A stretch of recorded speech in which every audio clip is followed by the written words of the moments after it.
ఒక్కొక్క behaviour pattern గురించి చాలా క్లియర్గా ఎక్స్ప్లెయిన్ చేస్తా.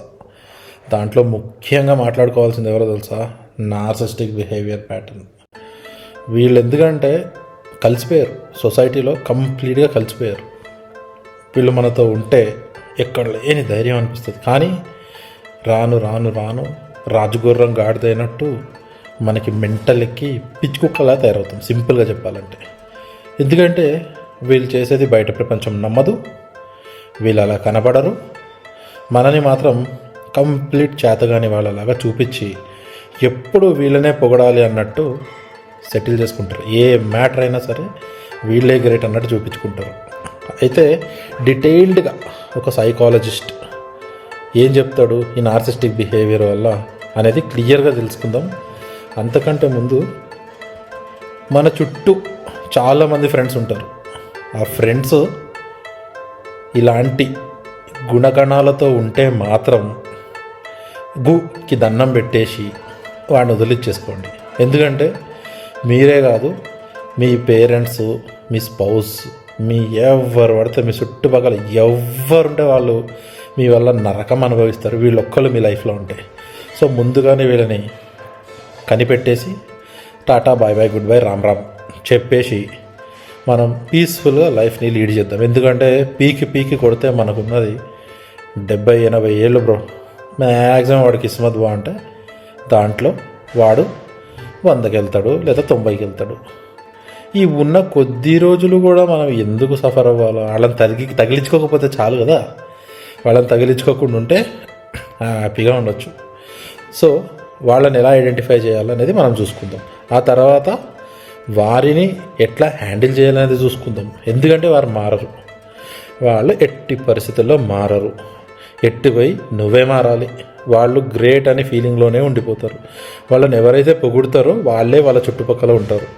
వాళ్ళు కాకుండా కొత్త వాళ్ళని ఎవరిని వాళ్ళు యాక్సెప్ట్ చేయరు. పొగిడేవాడు కూడా ఏదో రోజు బోరు కొట్టి వాడిని కూడా వెనక్కి తిరిగి మీద తన్నేస్తారు. సో వీళ్ళు ఎలా ఉంటారంటే పెద్ద పెద్ద పొజిషన్స్లో ఉంటారు ముఖ్యంగా. ఎందుకంటే వీళ్ళు చెప్పిందే వేదం మొండి రకం అన్నమాట. లేదనుకో కంప్లీట్ సైకిక్ మోడ్లో అన్నా ఉంటారు, మధ్యలో మాత్రం ఉండరు. సింపుల్గా చెప్పాలంటే పెళ్ళిళ్ళు చేసే ముందర దైవగణం, మనుష్యగణం, రాక్షసగణం అని చెప్పి 3 గణాలు చూస్తారు. దైవగణం పెళ్లి చేసుకుంటే చిల్లు ఎంజాయ్ చేసుకుంటుంటారు జీవితం అంతా. అదే దైవగణం, రాక్షసగణం పెళ్లి చేసుకుంటే కూడా లైఫ్ మూవ్ ఆన్ అయిపోతుంది. ఎందుకంటే దైవగణం ఉన్నోడు పోనీలే అన్న గుణం ఉన్నాడు అనమాట. వాడు పోనీలే అనుకుంటాడు. ఇంకా రాక్షసగణం వీళ్ళు పెళ్లి చేసుకుంటే డివోర్స్. సింపుల్గా చెప్పాలంటే పెండింగ్ కేసులు బొచ్చడున్నాయి. అందరి బిహేవియర్ ప్యాటర్న్ కూడా నార్సిస్టిక్ బిహేవియర్ ప్యాటర్నే ఉంది.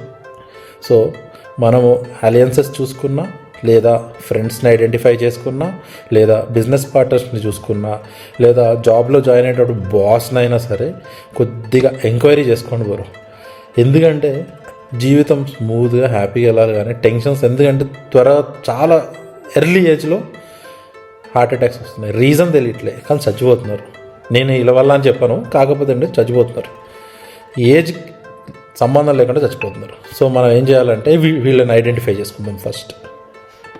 ఫస్ట్ పాయింట్, వీళ్ళ విజయాలు గురించి చాలా గర్వంగా, దాంట్లో మీరు ఒకవేళ ఉన్నా సరే మిమ్మల్ని కనీసం కూడా మిమ్మల్ని హైలైట్ చేయరు. వీళ్ళ విజయాల గురించే వీళ్ళు మాట్లాడతారు. మీరు అక్కడ బకరాలాగా సైడ్కి నించొని ఎప్పుడు చెప్తాడా అని చెప్పి నోటి మీద చెయ్యేసుకొని ఆలోచించుకుంటూ నిలబడాలి తప్ప వీళ్ళు అవతల వాళ్ళని హైలైట్ చెయ్యరు. మోస్ట్లీ టీమ్ లీడ్సు, బాసులు, మళ్ళీనేమో ఎంటర్‌ప్రెన్యూర్స్, వీళ్ళల్లో ఈ రకములను ఐడెంటిఫై చేసుకోవచ్చు. సెకండ్ది ఏంటంటే ఇతరుల అభిప్రాయాలు అస్సలు పట్టించుకోరు. ఏమన్నా సంక నాకు సంబంధం లేదు. నువ్వు ఏదన్నా అడ్వైస్ ఇచ్చినా సరే లాస్ట్కి వాళ్ళన్నదే కరెక్ట్ అంటారు. ఈ లోపల నువ్వు చాట్ జీపీటీలు చేసి ఏదో ఇన్ఫర్మేషన్ తీసుకొని పోతావు కదా, ఆడికి పోయినాక వాళ్ళ మైండ్లో ఆల్రెడీ ఒకటి ప్రిపేర్ అయిపోయి ఉంటారు. అది మాత్రమే కరెక్ట్ అని చెప్తారు వాళ్ళు. సో ఇది సెకండ్ పాయింట్. వీళ్ళు థర్డ్ పాయింట్ ఏంటంటే వీళ్ళని మాత్రమే వీళ్ళు గొప్పగా చూపించుకుంటారు, గొప్పగా చూసుకుంటారు. మిర్రర్లో చూసుకున్నా కూడా వీళ్ళు చాలా మీర్జాపూర్ రాణి ఏదో ఊరు రాజులాగా వీళ్ళని వీరు ఊహించుకుంటారు. కానీ ఇతరులని మాత్రం చాలా తక్కువగా చూస్తారు. ఆ తక్కువగా చూసే ప్రాసెస్ నీచంగా చూసే ప్రాసెస్ లాగా కూడా మారచ్చు. ఇంకోటి ఎగ్జాంపుల్ చెప్తాను. నార్సిస్టిక్ బిహేవియర్, ఈ బిహేవియర్ ఉన్నవాళ్ళు వీళ్ళకే కనెక్ట్ అవుతారు, తొందరగా విడిపోతారు కూడా. తక్కువ ఏమన్నా విమర్శలు ఏమైనా ఉంటే కూడా వీళ్ళు తీసుకోలేరు. ఫర్ ఎగ్జాంపుల్, మీరు ఏదన్నా ఫంక్షన్కి వెళ్ళారు అంటే మీ విల్లింగ్నెస్ తోటి మీ భార్యను, లేకపోతే మీ పేరెంట్స్ను, లేకపోతే మీ ఫ్రెండ్స్ను, ఎవరు ఇలాంటి బిహేవియర్ ట్రేట్ ఉన్న వాళ్ళని తీసుకొని ఒక ఫంక్షన్కి వెళ్ళారు.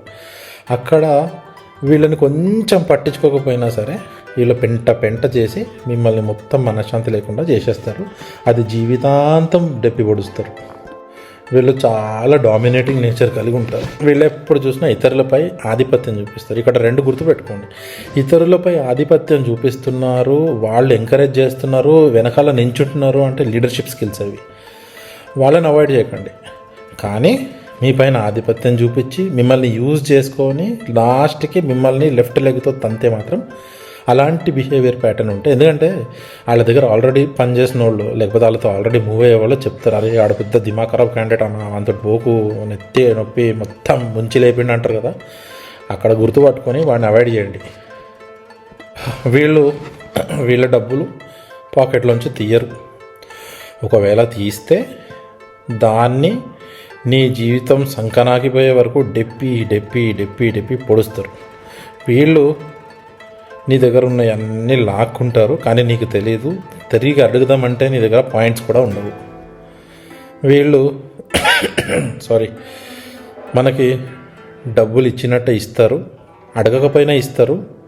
ఇచ్చిన తర్వాత దానికి డబల్ వడ్డీలేసి లాగేసుకుంటారు. ఎట్టు పోయి ఇవ్వాల్సిందే. ఇలా తప్పించుకోవడం కష్టం. మాయ మాటలు చెప్పడంలో నెంబర్ 1, కపటి వేషాలు వేయడంలో నెంబర్ 1. ఇంకా వీళ్ళని చూస్తే చాలు, జీవితానికి ఇంకేం కావాలి అనిపిస్తుంది. తర్వాత జీవితం ఎందుకు అనిపిస్తుంది. వీళ్ళు సాధారణంగా ఎవరితో కలవరు, ఎవరిని ఇష్టపడరు. ఒకవేళ ఇష్టపడితే మాత్రం వాళ్ళు అణిగిమణిగి ఉంటే వాళ్ళని గట్టిగా ప్రేమిస్తారు. వాళ్ళు రివర్స్ అయితే మాత్రం వాళ్ళకి చుక్కలు చూపిస్తారు. వీళ్ళు ఇష్టపడ్డారంటే నీ జీవితం ఫసాక్ అని అర్థం. వీళ్ళ చాలా పవర్ఫుల్ ట్రైట్స్ కొన్ని ఉన్నాయి. గ్రాండియాసిటీ అంటారు. అంటే ఏంటంటే ముగాంబో ఖుష్వా అనే డైలాగ్ విన్నారా? వాళ్ళు చాలా సెల్ఫ్ ఇంపార్టెన్స్ ఇచ్చేసుకొని యూనివర్స్ వీళ్ళని పుట్టించింది మన కోసము. అసలు ఎలాంటి ఎవిడెన్స్ లేకపోయినా సరే వీళ్ళు చాలా గ్రేటు, వీళ్ళు ఎప్పుడు జీవితంలో మిస్టేకే చేయను అని చెప్తారు. వీళ్ళు ఏంటంటే వీళ్ళకి ఎప్పుడైనా సరే స్పెషల్ అటెన్షన్ కావాలి, స్పెషల్ ట్రీట్మెంట్ కావాలా. వీళ్ళని ఎప్పుడూ పూజిస్తూ ఆరాధిస్తూ దైవంలాగా చూసుకుంటే వీళ్ళు ఉంటారు, లేకపోతే వెళ్ళిపోతారు, ఉండరు. వీళ్ళు బొచ్చు కూడా అవతల వాళ్ళ ఫీలింగ్స్కి వాల్యూస్ ఇవ్వరు. ఇంకోటి ఏంటంటే వాళ్ళ ఎమోషన్ని వీళ్ళు మ్యానిపులేట్ చేసేస్తారు. చాలా తెలివైన వాళ్ళు. వీళ్ళకి గిల్ట్, తప్పు చేసామనే పశ్చాత్తాప గుణం, లేదంటే రిమోర్స్ అలాంటివి ఏముండవు. వీళ్ళ పర్సనల్ గెయిన్స్ కోసం వీళ్ళు ఎంతకైనా పోతారు. ఇంకోటి వీళ్ళని ఎలా ఐడెంటిఫై చేయాలంటే, ఒకవేళ అదర్స్ లేదా మీరే అనుకోండి, మీరు సక్సెస్ అయ్యారు గట్టిగా, వీళ్ళ హెల్ప్ లేకుండా మీరు సక్సెస్ అయిపోయారు, దూసుకెళ్ళిపోతున్నారు. అప్పుడు వీళ్ళ వాయిస్లో బేస్ పెరిగి మాట్లాడతారు. అంటే వీళ్ళు భయం కాదు, భయపెడదామని చెప్పేసి ఒక ప్రయత్నం చేస్తారు, అంటే నీ వల్ల కాదు అనేది. ఇంకోటి ఫైనాన్షియల్ ఉచ్చులేస్తారు. ఆ ఫైనాన్షియల్ ఉచ్చుల్లో చిక్కుకునేలా చేస్తారు, తర్వాత వీళ్ళకే పని చేసేలాగా చేస్తారు. సింపుల్గా చెప్పాలంటే a young man or a women వాళ్ళతో వాళ్ళే ప్రేమలో పడడం, వాళ్ళని వాళ్ళే విపరీతంగా ప్రేమించుకొని అందరినీ ఆట బొమ్మలు చేతకాని వాళ్ళలాగా చూడడాన్నే నార్సిస్సస్ అంటారు. వీళ్ళ స్టోరీ అయిపోయింది అనుకుంటున్నారా? అస్సలే కాదు. వీళ్ళని ఎలా హ్యాండిల్ చేయాలనేది కూడా ఒక ప్రాసెస్ ఉంది. అంటే డ్యామేజ్ లెవెల్స్ ఒక సర్టెన్ లెవెల్స్ వరకు మనం తగ్గించుకోవచ్చు.